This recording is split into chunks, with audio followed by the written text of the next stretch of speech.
Good evening once again, and Ambassador Tamaklo, I'll start with you. Thank you for coming. Thank you. Did you see this coming? These events that have surprised us and resulted in a transfer of power. Right. Good evening to your viewers. I need to give an overview of the situation. Zimbabwe is it's a landlocked country in the southern part of Africa. It shares borders with 5 countries: Zambia, Namibia, South Africa, Mozambique, and the other one. Zambia, Namibia, South Africa, Mozambique, and another one. It has a population of about 13 million, but twice the land size of Ghana. Zimbabwe had her independence in 1980, and the ruling party is ZANU-PF. ZANU, which was led by Comrade Mugabe, and ZAPO, led by late Comrade Joshua Nkomo. They merged and now have ZANU-PF. They've ruled this country since independence. Things weren't that rosy when they started. By about 4 years ago, they had a split in the party. One faction called the Lacoste faction, supporting President Mnangagwa, and the other one called G40, supporting Mrs. Grace Mugabe. All because of the succession plans that were not put in place very well. It led to a very serious split, culminating in the dismissal of President President Mnangagwa. This is what triggered off this whole thing, the dismissal of Comrade Mnangagwa. So in other words, if Comrade Mnangagwa had not been dismissed as vice president, chances are that President Mugabe will be looking forward to chairing the convention of his party coming on in December, and all other things would have remained in place. Without a doubt, he would have still been president today and would have gone ahead to chair the Congress. Honorable Ablakwa, did you see it coming? I have to be honest, I didn't. I'm as surprised as everybody else. So let me say good evening to your distinguished viewers, and good evening to you and to Ambassador Tamaklo. The developments in Zimbabwe have taken all of us by surprise. It will appear that Comrade Mugabe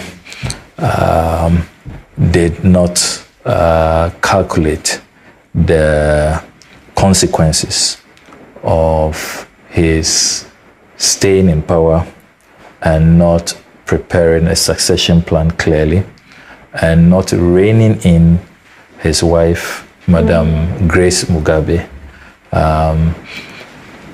Many have said that perhaps if Madam Grace Mugabe had not indicated quite strongly by her actions, her inactions, her maneuvering, that she wanted to succeed Comrade Mugabe, we will not be where we are. So it does appear that the military intervention is more targeted at Madam Grace Mugabe. This is not a classical military intervention, not your usual kind of coup d'etat. Very strange indeed. A coup takes place, yet the president is still being saluted, is being revered, his dignity is intact, is very much being respected. He was kept at the seat of power. He was even allowed to attend the graduation and to perform his duties as chancellor of the university, leading to the resignation.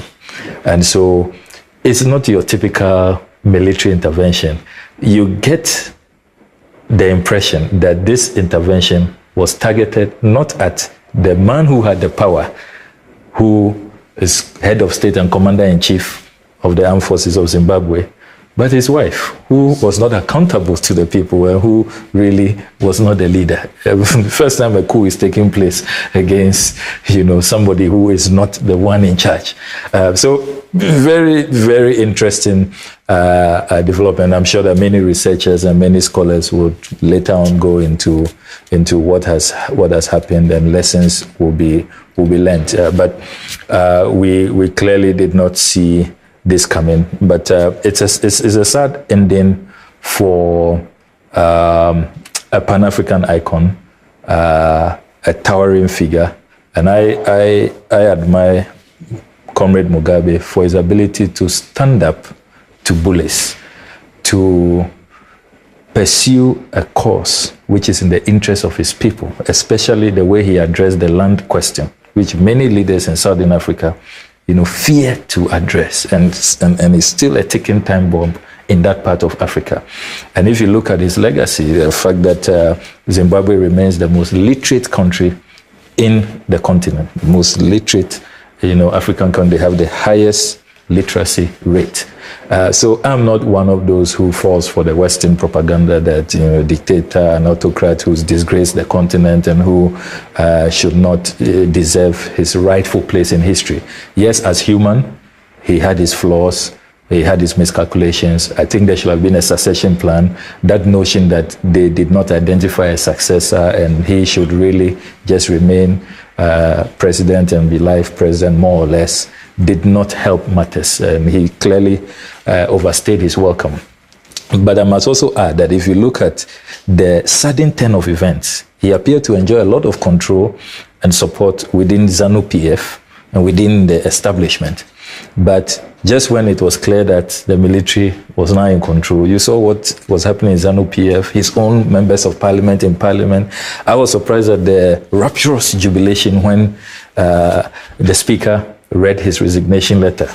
Members of his own party who hitherto, a few hours before, had created the impression that they were in full support, they were behind the leader and all of that. It also teaches us something about the human nature, Some of that also could be as a result of the position the AU has taken recently about coup d'etats. The African Union does not recognize a change of government by unlawful means.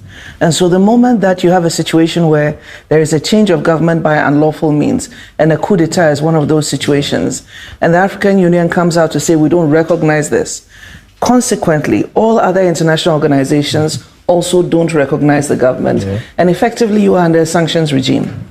And then that continues to hold until elections take place. Mm-hmm. And so that can actually be in effect for up to a year before the status quo changes. And I think more people are becoming sensitive to that and so want to find a way of negotiating a transition. But that brings me back to you, Ambassador Tamaklo. Everybody knew that President Mugabe was an old man. Yes. And that even if his party was not inclined to change him as the president, sooner than later, life would take its course, especially when you're 93 years old. How come, or why do you think, from your knowledge of the country and your stay in the country, that there was not the opportunity of the people who were his comrades when they were through the struggle and through the process of running the government of Zimbabwe? Why weren't they able to intervene with him and let him understand that his wife would not be an acceptable successor? What do you think prevented that conversation from taking place? I can confirm to you that some of them tried to intervene, but because his wife was interested in succeeding her husband, she managed to sway her husband from listening to good counsel. They tried, including the president, Mnangagwa, tried very hard. Yes, he's president now. Tried very hard to advise Comrade Mugabe about this, but he went nowhere. Of course, Mugabe was a towering figure, very influential figure, respected by the party. So they just decided to take it very easy with Mugabe. But the issue was the wife.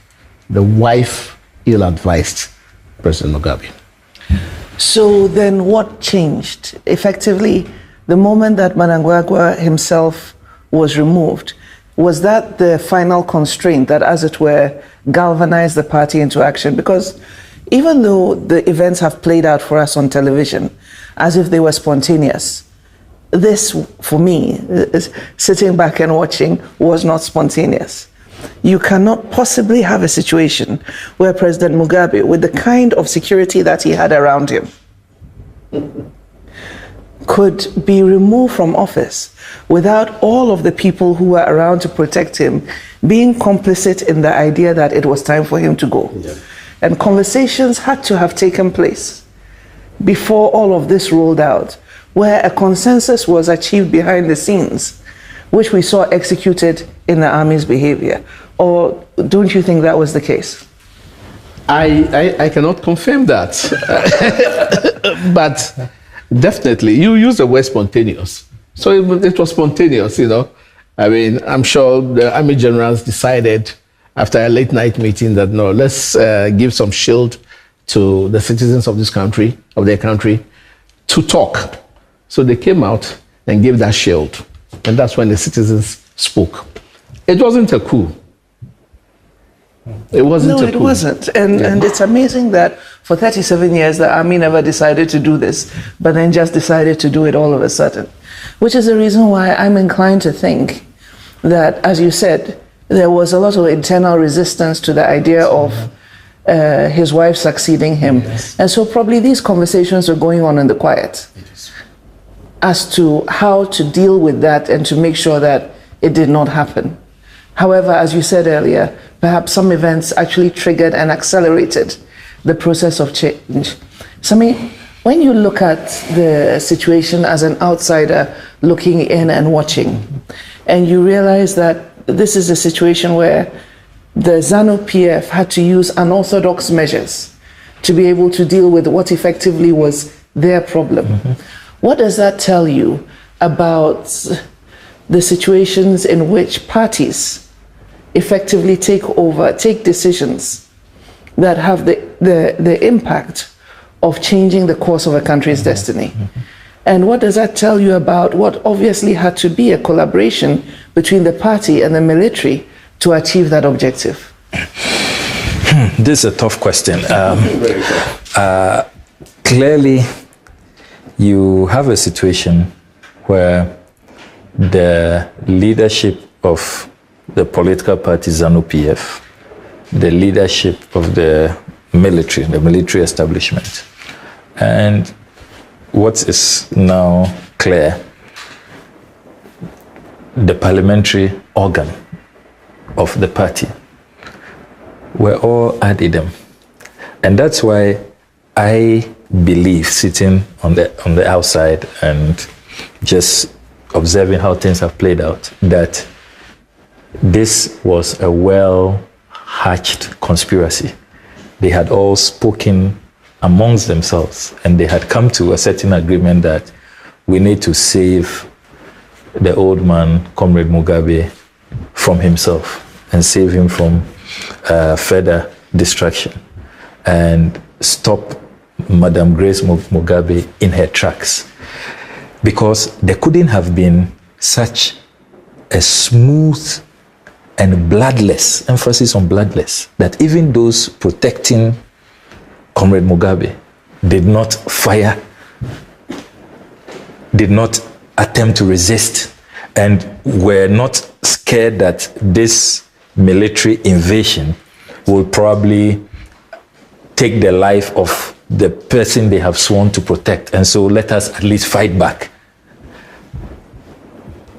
Clearly, to me, people were talking, and they had agreed that, look, we will do this, but we'll make sure that at the end of the day, we protect Comrade Mugabe's legacy. And I'm even more convinced about the position I take now, listening to the newly sworn-in President Emerson Mnangagwa this morning. If you listen to his speech carefully, he is making a conscious effort to protect President Mugabe's legacy. He is asked that there should be no vengeance. He should be respected as a statesman. He will be given his pride of place and all of that. The first 10, 15 minutes of his speech. Yes. That's what he focused on. And so, in my mind, he was part of it.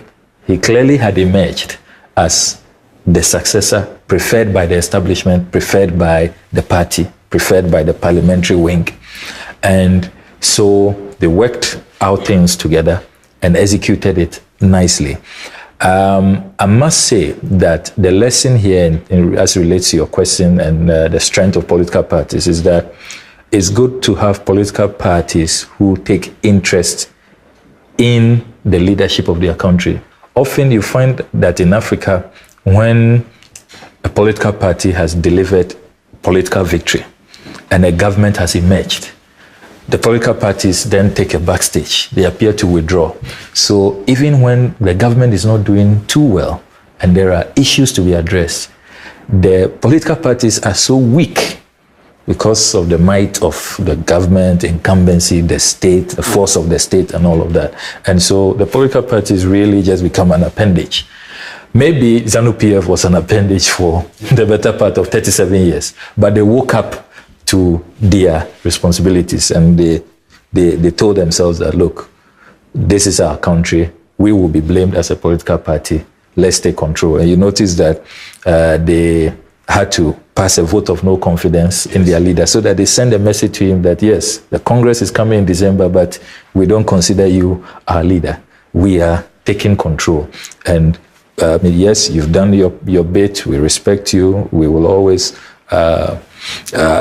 cherish your contribution to our nation's progress. But the future is also important, and we don't want to be complicit in destroying our country. And I think that that's the lesson that we should encourage political parties in Africa, especially political parties of ruling parties, to be strong, to assert themselves, and these kinds of behind-the-scenes communications, that is important, so that in really desperate situations, they can show leadership, because this really is commendable, how they treated Mugabe, respected his dignity, respected his fundamental liberties, civil liberties, his rights, the fact that there was no spilling of blood, and things have been very smooth.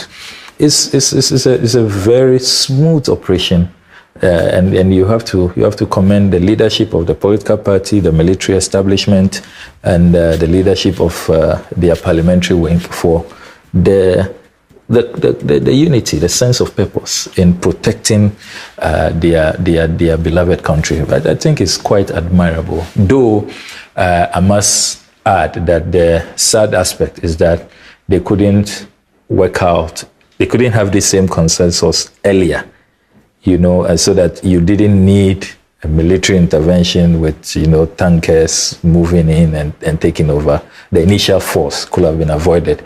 Perhaps they tried, but maybe people were intransigent and would not listen. But I think that it's a good lesson for political parties in Africa, and especially in Ghana, which, to be fair, since the beginning of the Fourth Republic, when political parties come to power, you notice that all of a sudden the political parties are so weak, they lose their voice.